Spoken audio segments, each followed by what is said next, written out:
And then the Who's, young and old, would sit down to a feast. They'd feast and they'd feast and they'd feast, feast, feast, feast. They would feast on Who pudding and rare Who roast beast, which was something the Grinch couldn't stand in the least.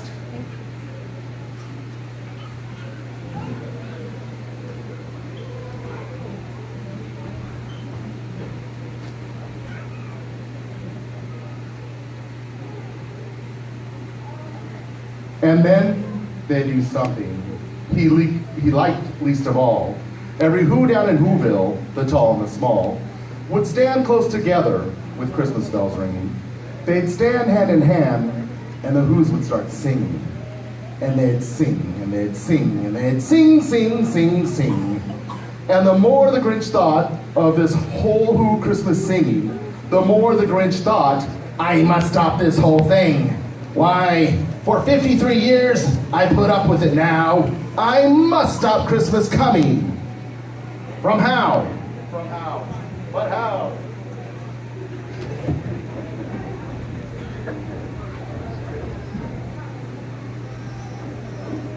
Then he got an idea. An awful idea. The Grinch got a wonderful, awful idea.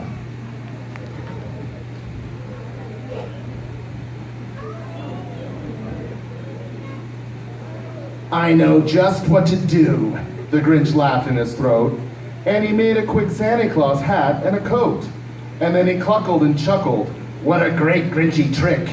With this coat and this hat, I look just like Saint Nick. All I need is a reindeer. The Grinch looked around, but since reindeer are scarce, there was none to be found. Did that stop the old Grinch?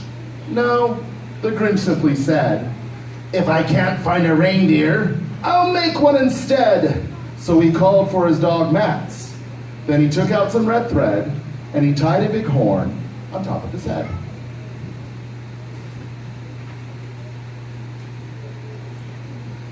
Then he loaded some bags and some old empty sacks on a ramshackle sled, and he hitched up old Max.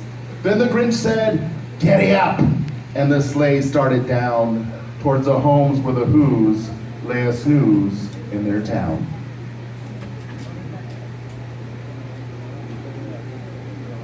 All the windows were dark, quiet snow filled the air. All the Who's were all dreaming sweet dreams without care. When he came to the first little house on the square, "This is stop number 1, the old Grinchy Claus hissed, and he climbed to the roof, empty bags in his fist.